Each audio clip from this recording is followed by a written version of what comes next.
Kristin, welcome to the show. It is so good to have you on today.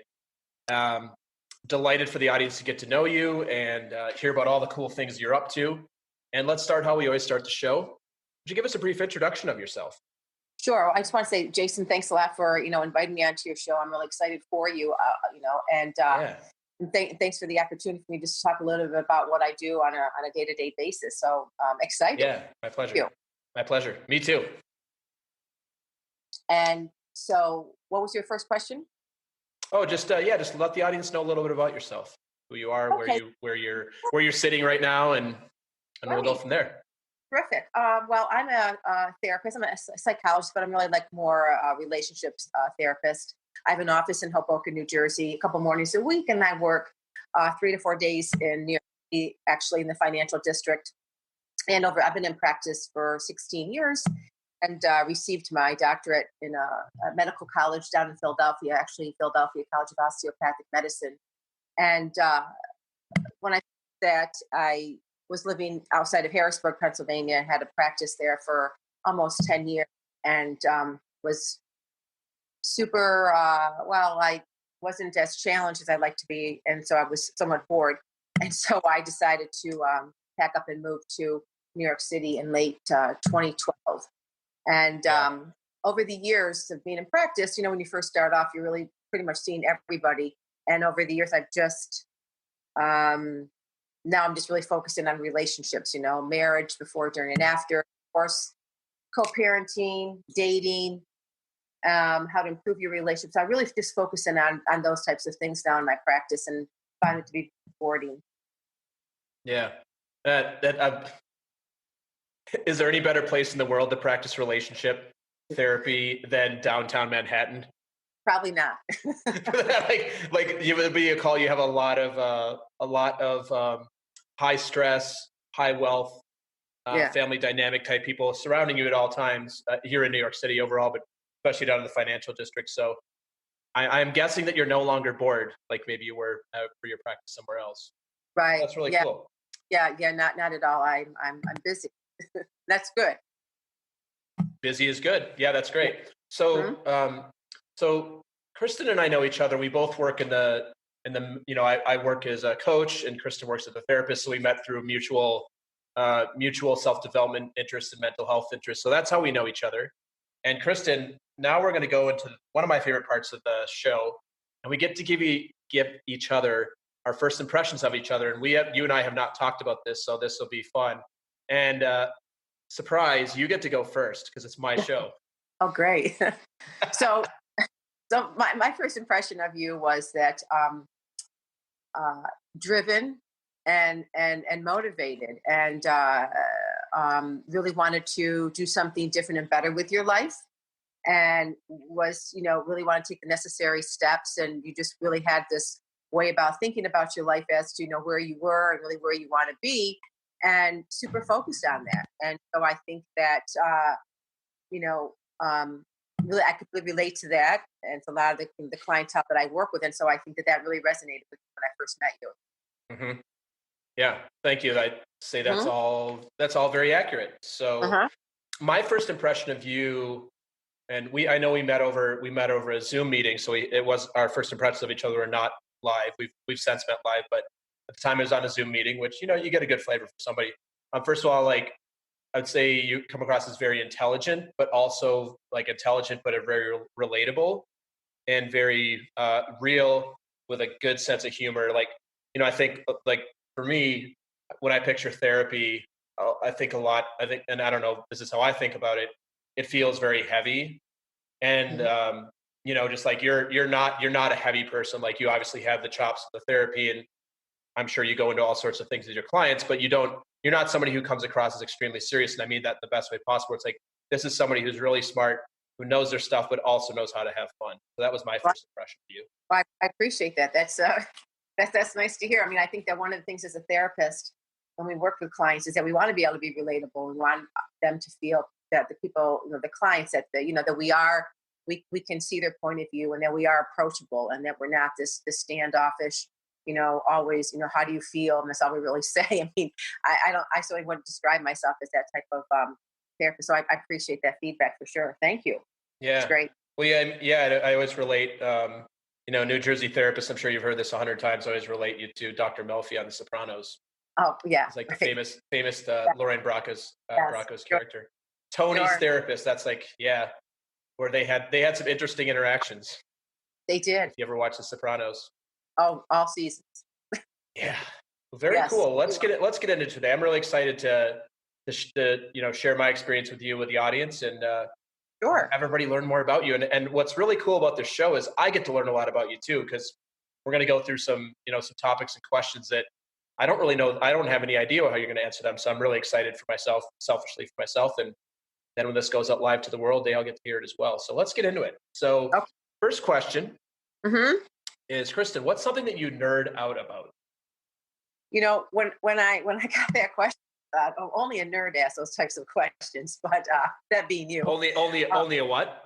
a nerd would ask, Oh, I'm sorry. What's something that you're really really like doing? Or yeah, I like that. Only a nerd would ask what you nerd out about. That's amazing. Well, Thank you. the interesting thing about that is when I saw that question, I was thinking about it, and I thought the first thing that came to my mind was my husband, who's a total nerd, and he's in IT, and he likes Star Trek, and he'd probably kill me for sharing that. But so I think when I saw that question, I was like, well, yeah. I mean, I always find their conversations fascinating because, of course, you can recite every Star Trek episode, and so I find that kind of stuff totally fascinating.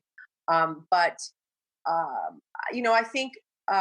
think the one thing that maybe I'm passionate about, or that I'm really I spend a lot of energy on, I think, is not just helping other people, but what am I doing for myself, right? How am I continuing to raise the bar for myself and expect more from myself, through my Mhm.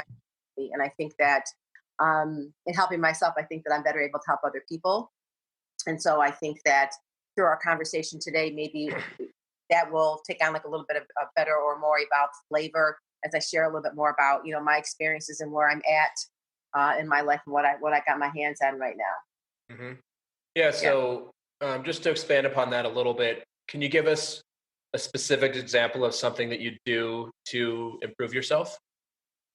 I think that I at times will challenge the status quo. I think it's easy to, when you're in private practice, to be like your own island, and you're by yourself, because I'm only one person. I don't really have anybody that I work directly with or under me or anything like that.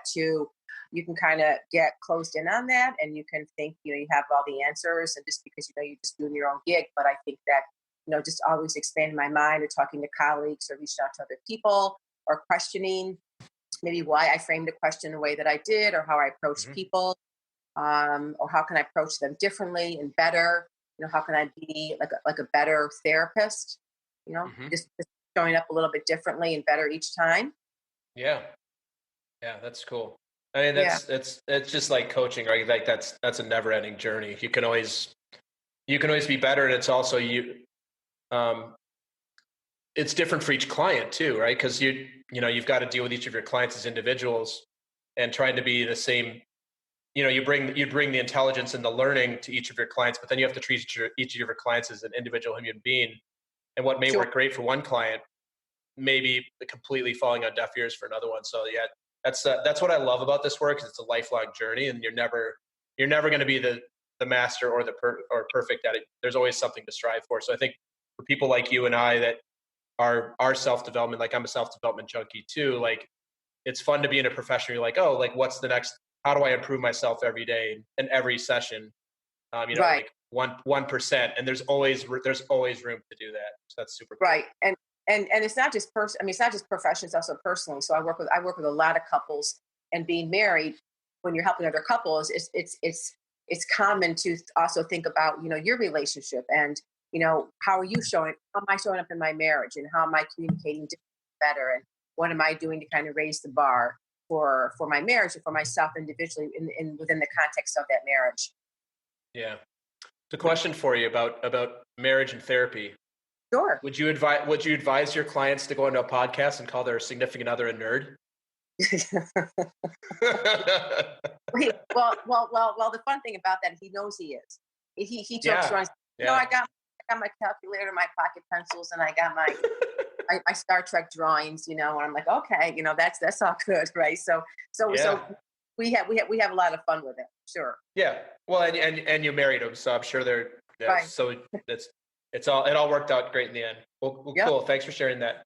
Yep. So, next thing wondering about is what's something that is inside of your comfort zone that is likely outside of somebody else's comfort zone?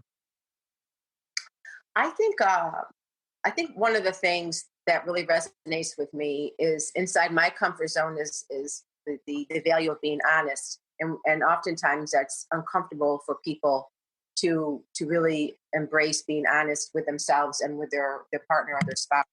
And so, in my individual and my couples work, I think that learn how to articulate how you feel about something in a kind and compassionate way, but yet an honest way, is very challenging for people because they don't really always have the skills to say things how they want to say things in appropriate ways, but they just really want to come out and say it.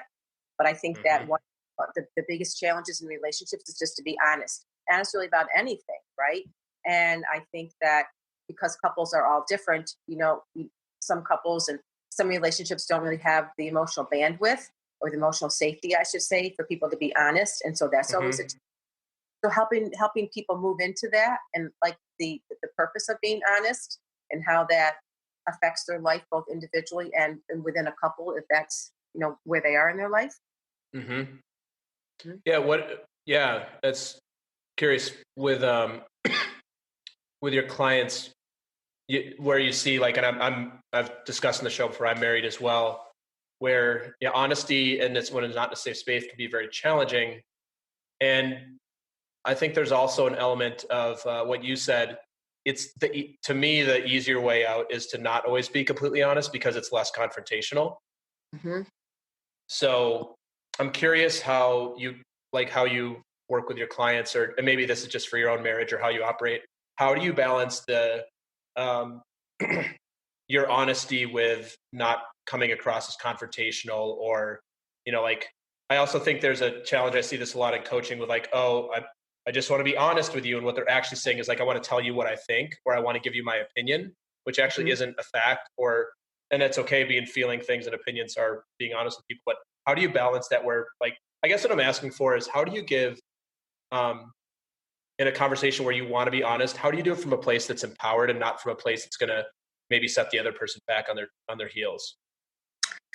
I think that's a great question. I think it's a very dicey at times, and it certainly can be challenging. But I think that if you and this is by no means perfect. I'm not saying that honest in every single thing. Do you like this dress on me or something like that? I think there's a way even to frame that answer. But I think for the more involved conversation about being honest, I think that when you approach it first with a soft startup, right? Can we talk about something? If you come from a place of, I want to share some of the things I'm feeling, this might be a challenging thing for us to talk about. I feel that I really want to be honest and talk about my feelings. I think that maybe we could benefit from this, whatever the conversation is going to be, or maybe this could help me. Hmm. I think you come across as being kind and compassionate, and I don't think you have to be confrontational. I think there's a Hmm. difference being confrontational, being assertive, and using your voice. I think that people, my experience has been that as soon as someone wants to share something or they with somebody, the first thing they think of is, I'm not a confrontational person. And I have to say to them, well, that's good, right? I think that being assertive and using your voice in a way that's positive and kind and respectful is very Hmm. different than being confrontational. Because when we Yeah. think of right? We think someone's like in our face and being confrontative and somewhat aggressive. And that's not really how to communicate how you feel. I mean, the goal would be to create like I just said, an emotional safety within the relationship so that there's this thing of can we be honest? When you're honest with somebody, I'm sure, I mean, it hurts, right? But you can lessen the hurt Yeah. by how you frame it, right? And what you say to that person. So you're not going to go in with a mindset of, oh, okay, being honest, I'm not going to hurt this person because they're going to be hurt. But if you have an opportunity where there's like an exploratory conversation or a conversation where You're just sharing openly how you feel about something, and you're giving the other person the opportunity to share how they feel as well. Then Hmm. there's a greater likelihood, right, that that conversation will go better than one that's just on your terms, on your timeline, using your language, that type of thing. Yeah. Yeah. Mhm. That all makes sense. Yeah. So now we're going to look at the reverse of this question for you. Mhm. So what's something that's outside of Kristin's comfort zone that might be inside of somebody else's? Um, I thought about this question, and a couple things came to my mind, but I was just thinking about. I'm not going to talk about both of them, but I think that one of the things, the reason why I'm going to choose this answer is because it's somewhat of a little prelude into some of the other questions or another Hmm. question that you wanted me to answer, Sure. was that I'm a survivor of domestic violence, and Hmm.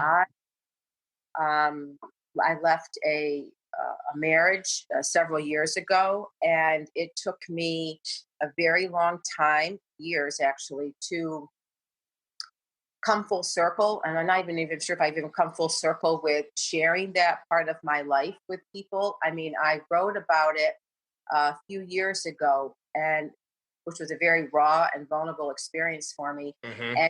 And even writing it then really didn't bring me full circle. So when I when I share some of the history with friends, and if appropriate, and only when appropriate, with clients in a similar situation, Hmm. it still leaves me feeling uncomfortable. But on the flip side of that, people that I've shared that with, that I work with, they find it very relatable. And so I have Hmm. to balance that between sharing but not oversharing, and using my experience to help another person exit a similar situation, Hmm. and and and recognizing like the benefit of that. And so I still, um, even as I'm speaking about it now, I'm sure you can tell that I still have, I still am at times reluctant or maybe uncomfortable sharing that part of my life with people. Hmm. Yeah. Yeah.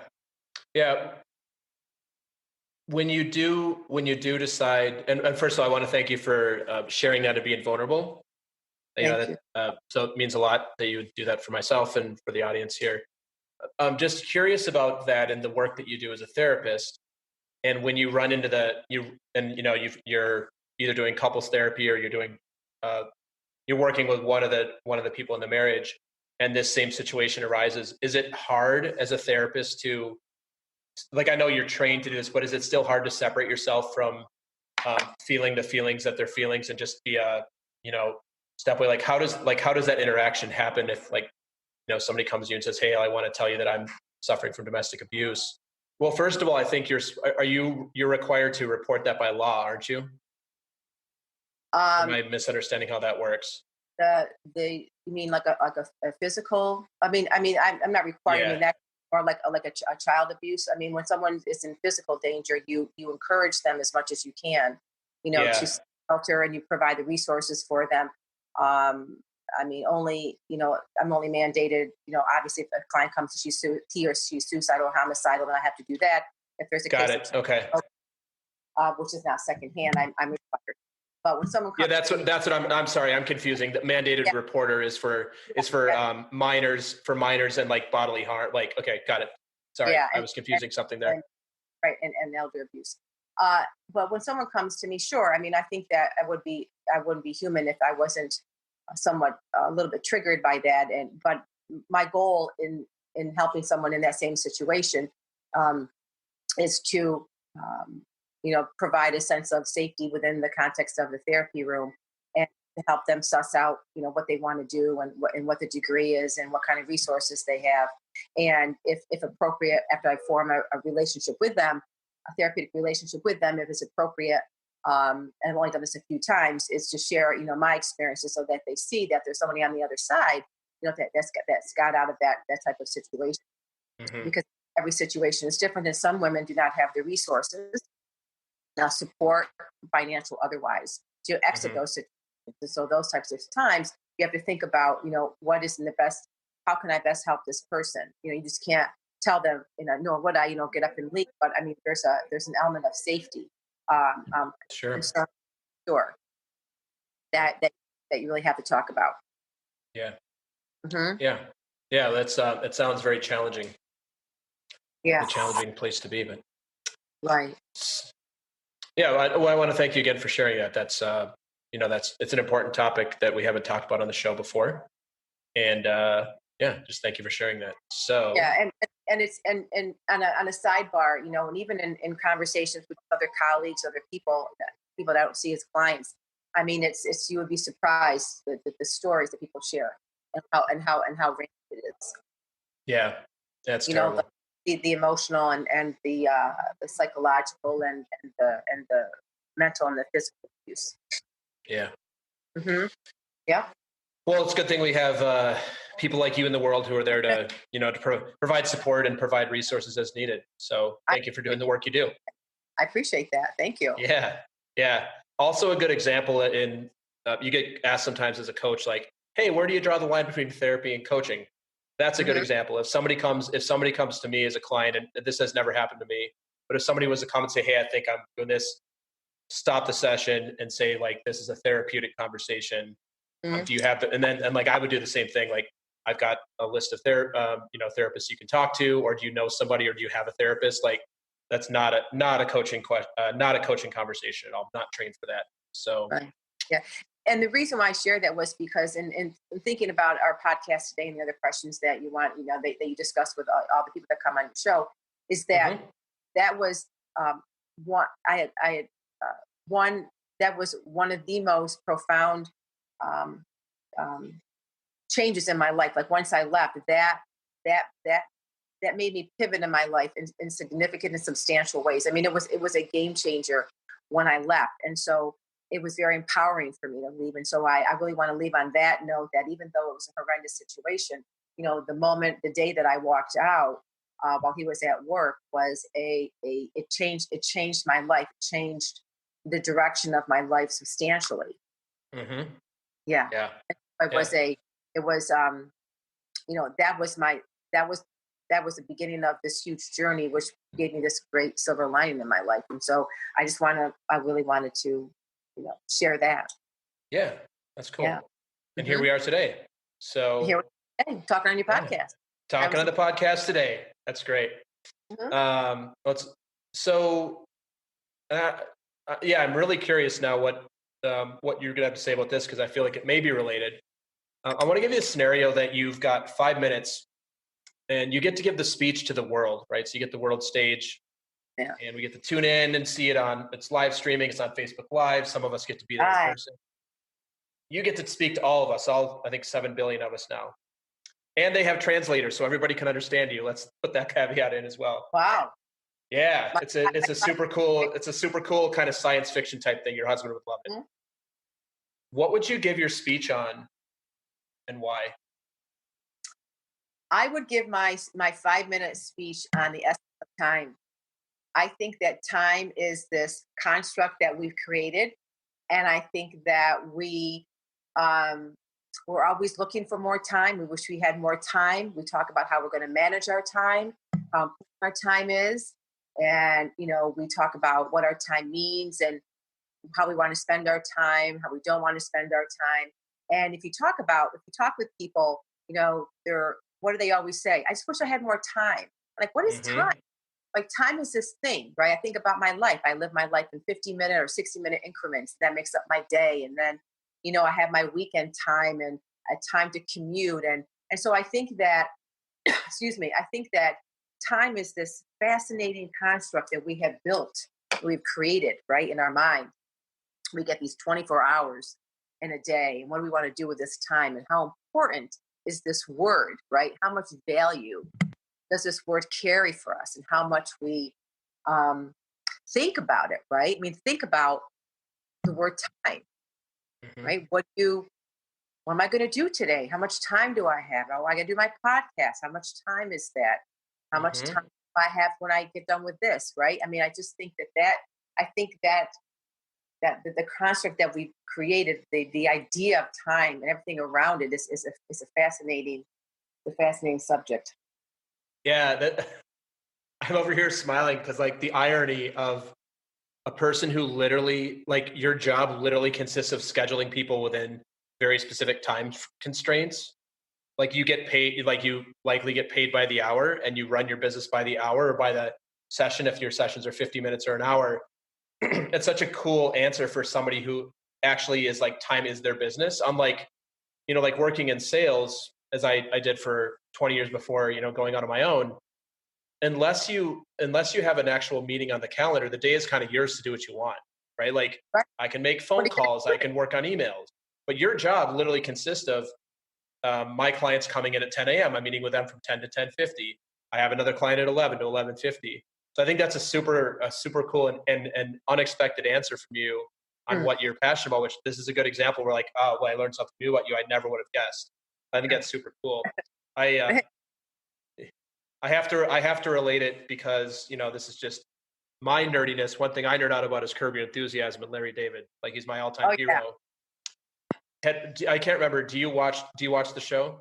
No, I've watched it a couple times, but I know of him for sure. Yeah, there's an episode. I think it was from last season actually, where he's Bryan Cranston is his therapist, and Oh wow. Okay. they have a whole amazingly. I'll send you a clip of the show. It's hilarious. They have this amazing like thing that's going on, and they, in typical Larry David fashion, they end up talking about like the most like banal stuff, and then like literally when the clock like strikes, I think whenever the hour's up, Bryan Cranston therapist is like, all right, that's all we have time for today. Like immediately, no matter where Larry's at in like the work for the week, it's just hilarious. Like anal on like Bryan Cranston's character's like time, like that's it. He's like, that's it. Oh, and he like leaves him hanging on something. I forget what it was, but it was hilarious because it's like he just played like a super dry. He played the opposite of you, right? You're describing like trying to be humane and like relatable to people. Bryan Cranston's like the lean back in his leather chair, legs crossed, like fingers on his chin, and then as soon as the time up, he's like, "Time's up." Hilarious, so good. The other thing, the funny thing about, and segueing on that, there are a couple of things that I think about that. So, professionally, I have clocks in my office. I have one that I can see, one that my clients can see. So I'm always like, so minutes. And so in the last 5 minutes, because it's all about time, I'm going to start to wrap it up. Yeah. Now, segueing on to what you just said about Curb Your Enthusiasm, there's this really funny video clip of Bob Newhart, the Bob Newhart show. Mm-hmm. And this is way before you, and he's like, he's a Bob Newhart. Yeah. Okay, so the psychiatrist, he's a psychiatrist. This woman comes in. She sits down. She said, you have 5 minutes. So she starts to talk, and well, I have this problem with OCD. Stop it. And then she starts talking about something else, and everything she says, all he says is stop it. And then and then at the end, after 5 minutes, she says, "Okay, your time is up." You know what I mean? So it's just funny, the whole thing, how we view time, right, and what we do with it. It's fascinating. Yeah, there was just to wrap on this, annoying pop culture thing that I'm sure the audience is loving, but I'm going to do it anyway because again, it's my show. There's an episode of the Chappelle Show where he's got the wrap it up button. And it's like the Oscar walk-off music where if you're talking to somebody and they're just going on, you can like press the button and it plays the Oscar when, like the people are giving speeches and they're like, time to move on. They start playing the music over when they're speaking. So maybe you could get that as well. You could have like a button you press and as people are wrapping up the session, you could like be like, all right, sounds great. Time to wrap it up and give them the music. I would pay for that. That would be actually hilarious. That would be really hilarious. Yeah, because it's, that is funny, because then for people, and it's, time is just, it's crazy, right? It's just, we never. Yeah. Very cool. Very cool. So this is the part of the show where like, you get to share your journey today. So, what we learned about you today is, you're currently married to somebody who loves Star Trek, which is super cool. You were previously married. We know you're a therapist. We know you have an office in Hoboken. You also work downtown. You live in New Jersey. So Yeah, and then you also obviously have a PhD. Yeah, well, what else would you like to share with us about your journey to, what led us to being here on the podcast today with you? Um, I just think about my life, and I just think really haven't taken a traditional approach to life. I mean, I went and got my undergrad, and then between my undergrad and I got a graduate degree at Penn State, but then I also got a black belt, a second degree black belt. And then after I got done my master's degree, I decided to open up a coffee house, and I did that for a couple of years. Wait, I have to pause you for a minute. I never knew this about you. Where did you get your undergrad from? Oh, I'm sorry. I'll talk slow. So I got my undergrad at SUNY Empire Okay. State at Toga, and then I along my journey, I trained in martial arts for several years and got a black belt there, and Wow. I went and I got a graduate degree at Penn State Capitol Campus. I was living in Harrisburg and finished there. And then I decided to open up a coffee house. And so I did that for a couple of years. That wasn't successful for a few reasons. And so then after I closed that, I decided to go back in mental health, and I worked for like the children's services. And then I eventually applied to graduate school. So I did a master's and a doctorate at that same college in Philadelphia. And that took me about 9 years. And then I was practicing in Pennsylvania, and then I moved to New York City. And then I opened a practice in 2012 for several years. Took about a year off about in 2017. And then I reopened my practice in Hoboken and financial district. And I did that because I was approached. What happened was in September of 2017, I was approached by a guy and his couple, two brainiacs, approached me and wanted to know if I would become part of their startup. And how they found me was the woman is a data scientist, data scientist, and they had like this huge algorithm, and they put in all this information, right? So they did put all this information to an algorithm, and they came up with like 200 psychologists, and then they kept feeding the algorithm, making it smarter. Then they come up with 4 psychologists, and then they approached 4 of those psychologists to see if they'd be part of their startup, and I was the one of the 4, and the one that said, yeah. And that is cool. That's really cool. So very cool. They're brilliant. And now I'm part of an amazing team. They've been working on this startup, which I can talk about it for a few minutes, for 4 years. For 4 years. We have a team. Our UE, the user experience person, she's brilliant. She is out in California. We have someone who does digital marketing. We have a coder out in India. We have myself, who's the chief content officer, which is I'm in charge of all the website content, all that information on the website. We have a CEO and his wife. They're the original co-founders, and she's a data scientist. And then we have a chief behavioral specialist who is a professor at Cornell. He's got a PhD in English and a PhD in psychology, and he runs all the behavioral stuff of our app. And He's so got a double doctorate. Yeah, double doctorate. Oh wow, that just gives me a headache just thinking about. Right, brilliant.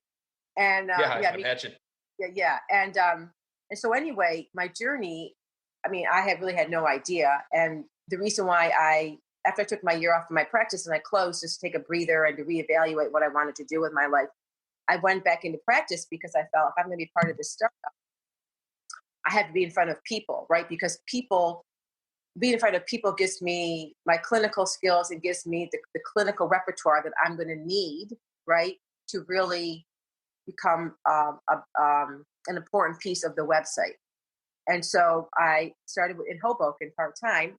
And then I was doing that part-time a few mornings a week. And I think I'm ready to go back into the city.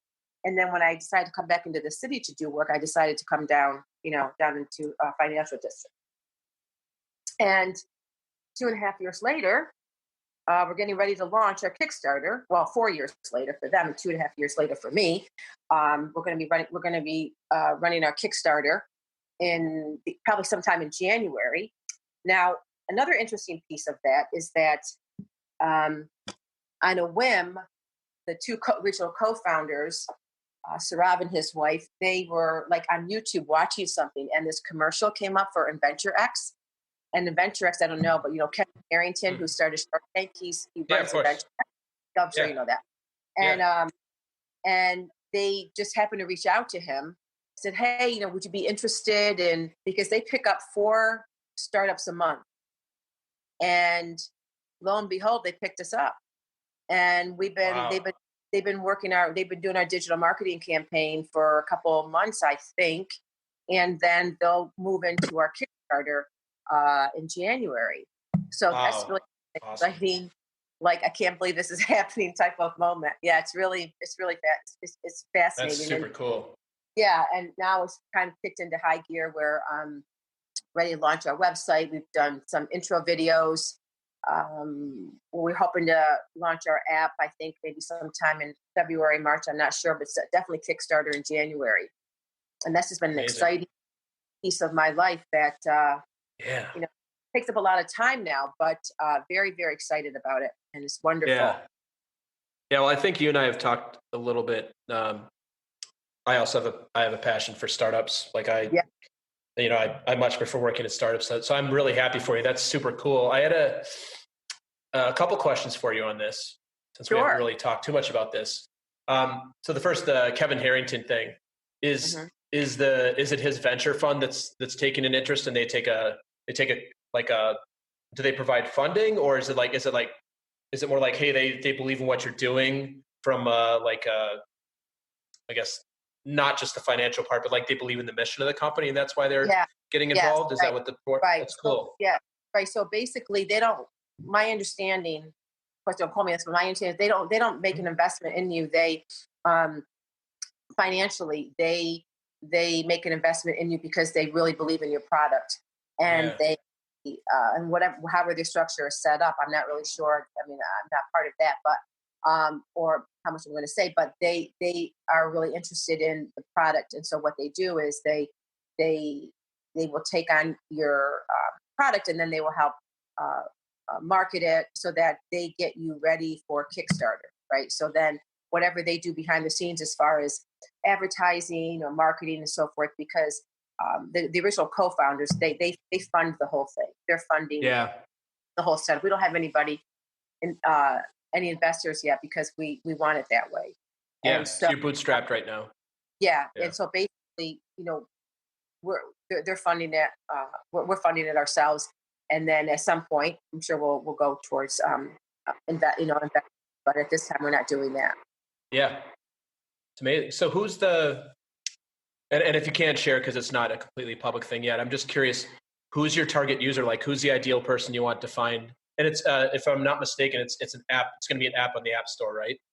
Right. So basically, it's an AI powered emotional wellness app. It's basically AI driven, and it's a emotional wellness app. Is pretty much like your app for life. And so we look at like your values and your choices and your goals, and then we give you a unique like psychological portrait, and then we help you through life changes, through certain helping you to we ask you to do certain exercises that are really specific to you. We give you a toolbox, all different types of tools to use. It's also going to be community based, where you're going to have other community members where you live, and you can kind of chime in with them. And then basically, we kind of meet you where you are, and it's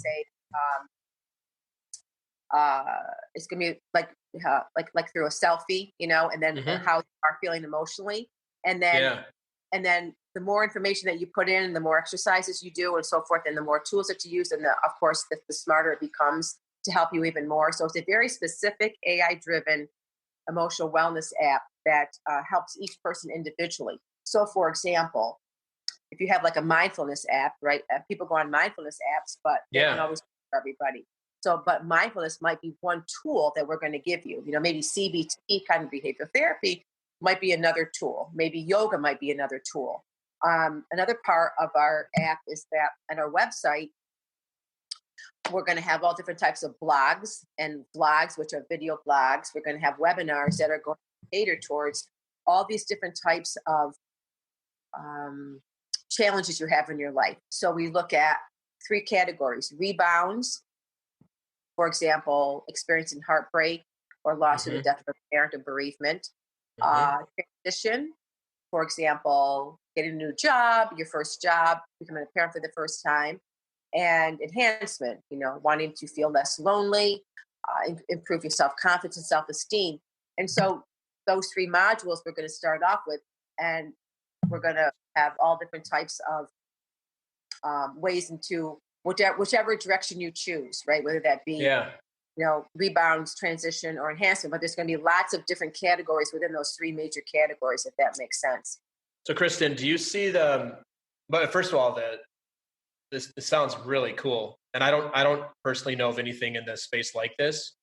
I know there's like meditation apps and there's mindfulness apps and, like a Headspace, like the therapy on demand kind of stuff with our friend Michael Phelps. I see him on the subway all the time, in those ads.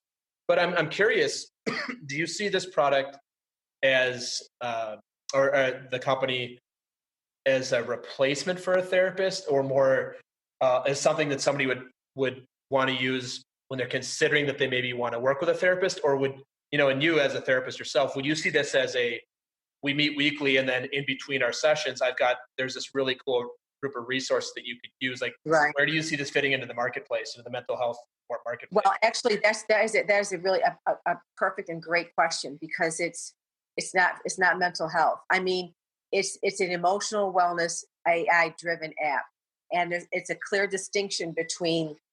It is not a mental health app, meaning that we're not therapists on there, and there's not going to ever be therapists on there. Right. This is that we have to really suss out, because when people think of like emotional wellness, they're like, oh, so it's like there's new therapy on there. It's like, well, no. Will there be suggestions for like cognitive behavioral therapy, how to change your thoughts and that type of thing? Yes, but it is not going to be a platform where therapists join, where you're getting therapy. That is a totally separate, different thing. If someone comes on, for example, and maybe they need some extra help and that type of thing, we might, as we build out our platform, we build out a community base and we build out other resources, and there'll be other resources there for someone. But it's important that there's a distinction, that this is just an emotional wellness. Like, it's about, how you're going to navigate the ups and downs of life, with your different experiences and going through different challenges, like I mentioned before. And then we're going to help you do that, which is, and a very, very specific and a specific app towards each person based on, say, they're feeling, and then if they're feeling a certain way, then what other questions are we going to ask them? Where we're going to drive, if they're like thinking about, say, rebound, and they're going through a heartbreak, then after their selfies, then kind of directing them as to how they're going to heal faster through that heartbreak by doing different tools and having, access to real-time help and so forth. Yeah. Well, I'm thinking for my own coaching practice, this is something I will definitely recommend to my clients. And I think that's a really cool way to, and like, of course, therapy and coaching are not the same thing, but you have a powerful session with a client and they're really gung-ho about something that you worked on, and they're working on something, and then, they run into something that either sets them back or they're feeling a certain way. It's like, it's cool to have that kind of like on-demand thing. I'm excited to use it for myself. I think it sounds amazing. I can't see it. And I'm a techie AI startup app guy anyway, and I'm in the mental health space. So this is perfect for me. So I guess what I'm saying is, can you give me a beta code soon? I would love to play with it. I think we're doing that in, maybe after a Kickstarter. I'm not really sure about when we're doing the beta. I'm not. I don't know if it's now. I'm not really sure. Sure. I am not kidding about being in the beta. I'm kidding about needing any sort of time. But I would love to check it out. I would love to check it out. It sounds it's really so cool. interesting. I've never been part of a team like this before. And so when I came on, after people had already been on the team, it's really trying to assimilate everybody's expertise and where my role Mm-hmm. is over the years. My role has evolved into now, heading all of the content. And Yeah. and so you get really focused in on all the blogs I have to write, and who I'm going to hire, and all the blogs on the videos, and what the videos are going to be about, how I'm going to help people. Because on there, I'm not really. I mean, sure, I'm Dr. D coming in, but I'm not that person with Illumu. That's the name of the Wait, app. It's Illumu. Did you just say Dr. D? Yeah, that's why I go by Dr. D That's a sometimes. bit, that's such a, that's also like such a, like startup thing. It's like, yo, Dr. D's here to give us some content today. You're like, you're like, I'm Dr. Davin out in the real world. In my startup, I'm Dr. D. That's amazing. Yeah, yeah. That's So awesome.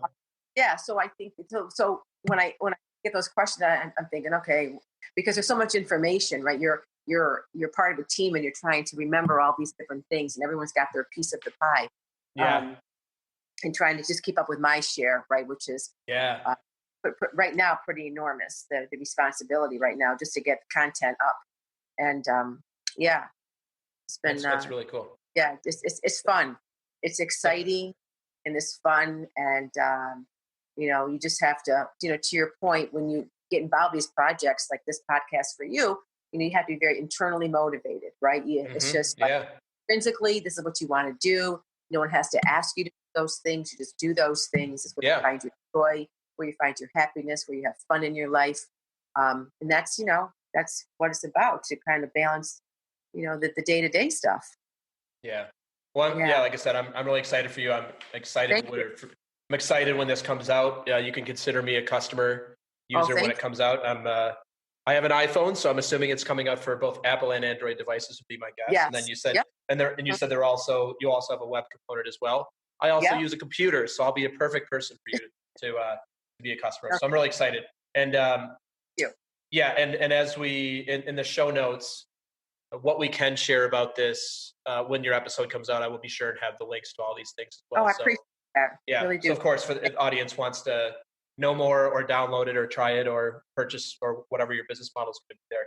Really, really cool. It sounds very unique as well, and I think the artificial intelligence part of it seems, I'm very fascinated by some cool. It's really cool to see like a product that, as you get more users on and you get more data, is going to iterate itself through artificial Oh, sure. intelligence to be better Sure. for me as a Yeah. user. Yeah. I love that. And then, Now I'm and getting. yeah. And That's it gets great. better for every user, right? Because the That's more great. information, more data you put in there, the smarter it gets. Yeah. Well, so Yeah. technology and Larry David are two things that I nerd out about. So Yeah. very cool. Well, Yeah. so you shared a lot today, and I wanted to ask you next something a little more introspective. Sure. What's the thing that you're most proud of? I think that the thing that I'm most proud of, I think that I think that the pivot in my life, and when I go back to the bad marriage that I was in, I think that what I'm most proud of is that when I reflect back, is just the grit that I had to leave, because I was in my um, second or third year of my doctorate, and when I left, I just never skipped a beat, right? I just never stopped. I refused to give my energy to anything. I refused to give up on any of that, right? And so it never I just never stopped. I lived somewhere in a safe place for like 4 months, and then I got my own apartment, and I just kept Hmm. going to school, and I kept working, and I just continued my education. I think that the reason why I'm proud of that the most is because what it took for me to leave and to stay in school, Hmm.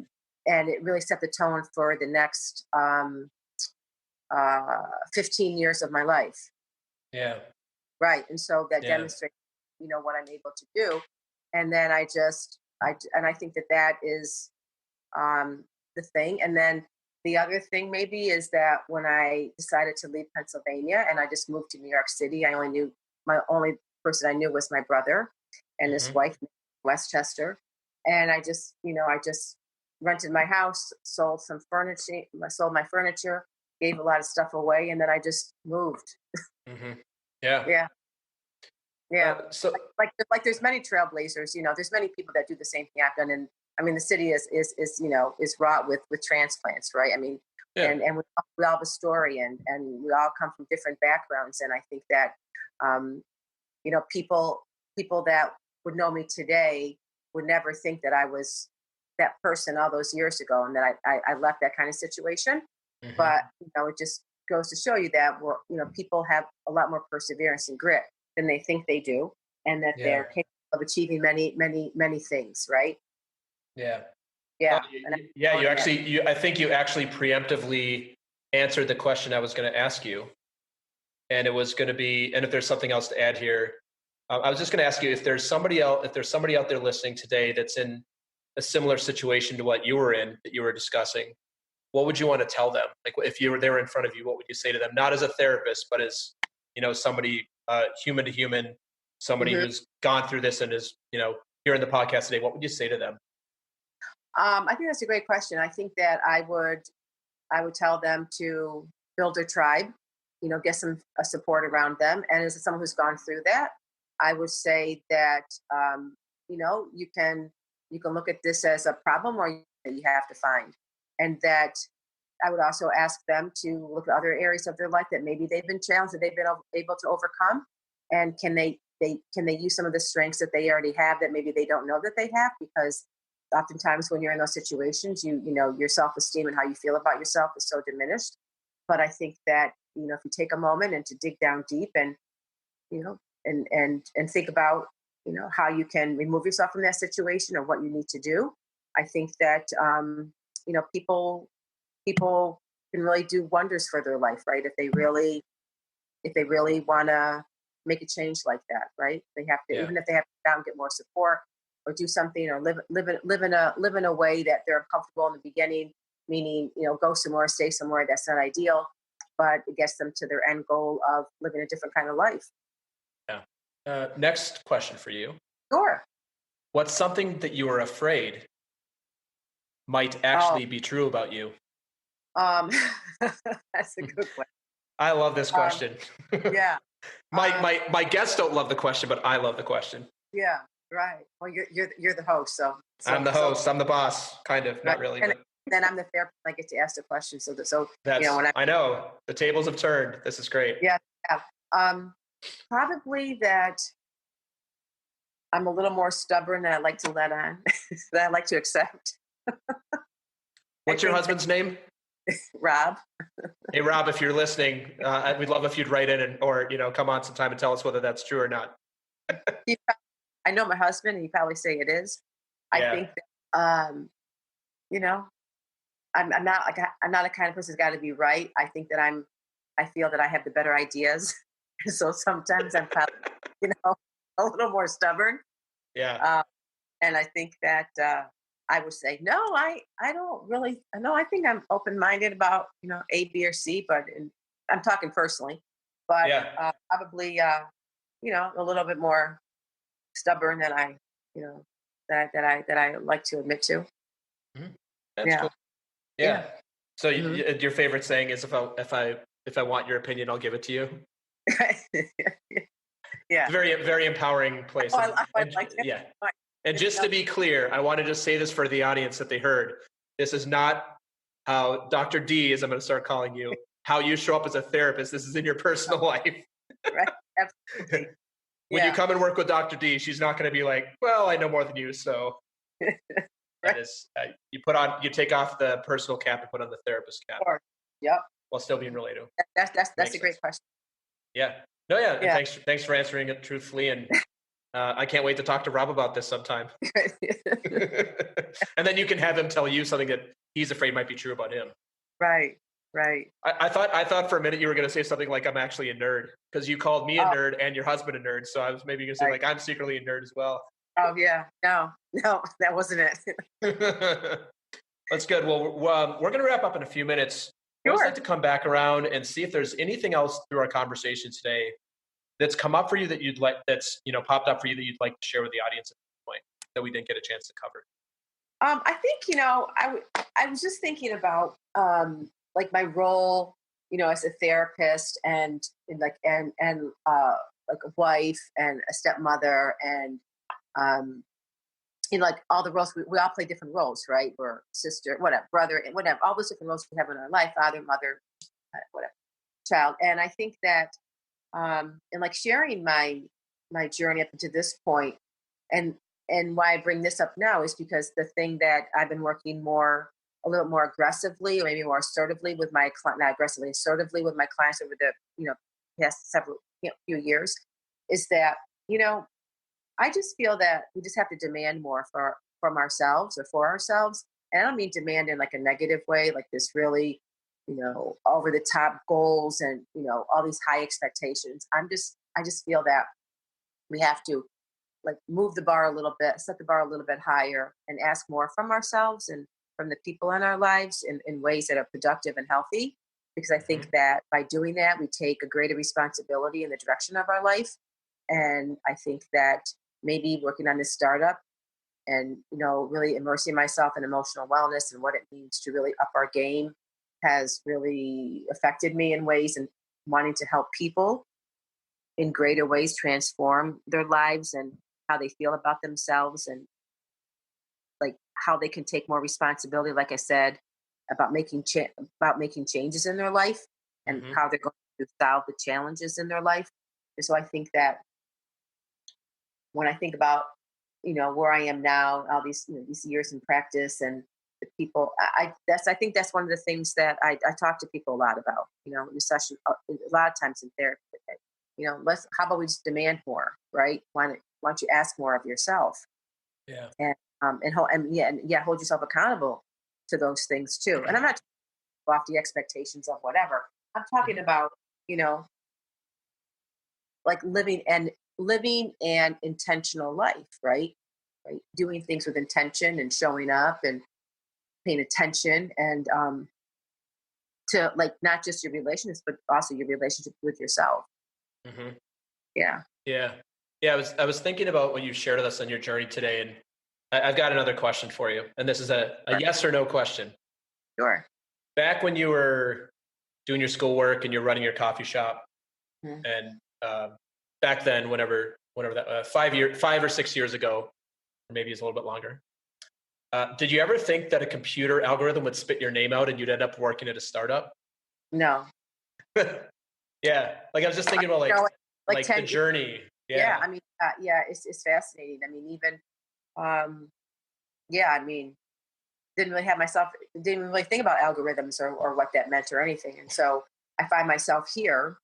Yeah. And really had no, and when when I asked them how they found me, when they go into that, I was just kind of flabbergasted, right? I'm like, yeah. Oh, I mean, trying to wrap my brain around that, right?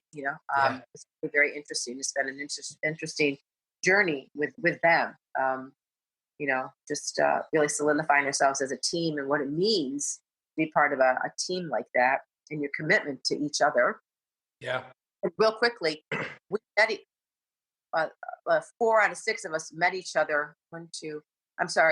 5 out of 6 of us met one another for the first time 4 weeks ago.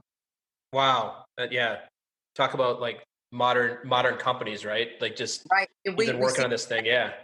We see each other every week on a conference call through Zoom. Yeah. And we finally met each other. Yeah. It's crazy. Yeah. I have, it's probably similar to your practice. I have clients that I know extremely well. Like we've been doing coaching, like they've been a client of mine since, for almost a year now. We've never met in person, but we like spend so much time on Zoom together, and you get deep with your clients on, it's like therapy and coaching. You get all sorts of stuff that they bring to you, just like they do as a therapist-client relationship too. It's fascinating. So you feel like you know these people better than you know a lot of people in your life that you see every day, like in person. Sure. Yeah, it's super because cool. After a while, especially with this team, you start to, as you're waiting for people to join, maybe they're a few minutes late, you start chit-chatting about different things. What have you been doing?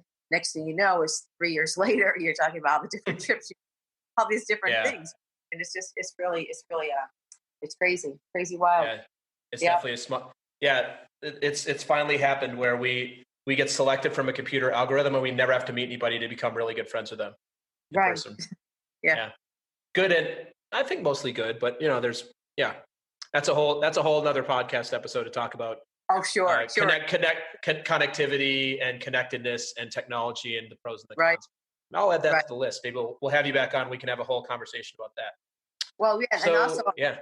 on the startup, there's going to be a part of some of the app is on that loneliness and technology. So stay tuned. Yeah, awesome. Very cool. Well, so how can the audience find you if they want to connect with you and find out more about what you're up to, what the startup's up to? Yeah, where can we find you? Basically, I have a website, KristinDavin.com. It's pretty basic. They can go on there. They can read what I write. They can email me or whatever. I have a phone number. They can text me. The website, I can send you the link when I think the website's up and running. And if you want to post that, terrific. Yeah, that'd be great. You can look for us in, I think, sometime late January for a Kickstarter. It's illumu, Cool. ILUMU. And so that's really the best way to find me. I mean, I'm on LinkedIn. I'm on Instagram under Dr. K. Davin, Facebook fan page, the usual social media platforms.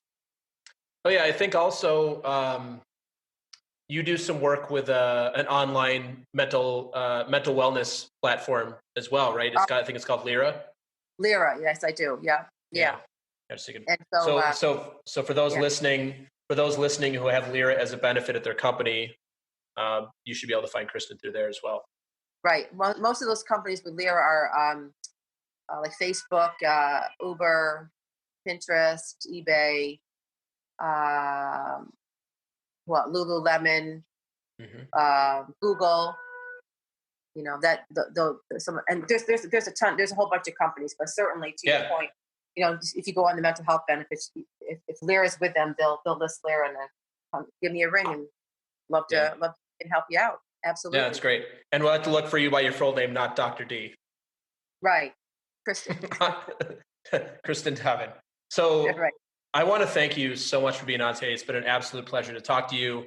I learned a lot about you today that I didn't know.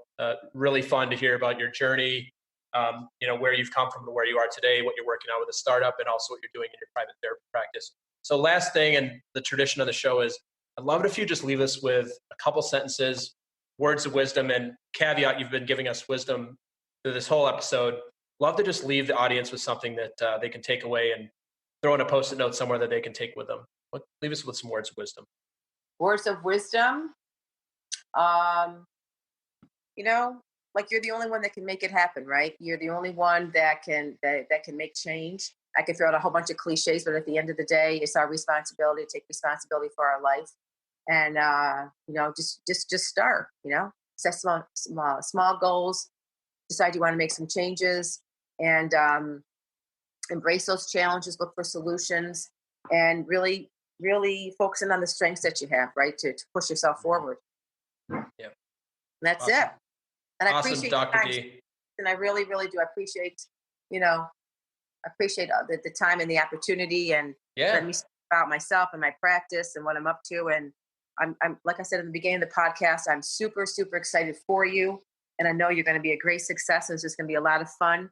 And I can't wait to hear the other podcasts, and be more than happy to promote all of them on my social media platforms as they come out. Thank you. Count on it. Absolutely. Well, thank you again, Kristin / Dr. D, for being on today. It's been an absolute pleasure, and I wish you the best in all of your endeavors. Thank you so much. Take care. Thanks. Bye. Bye-bye.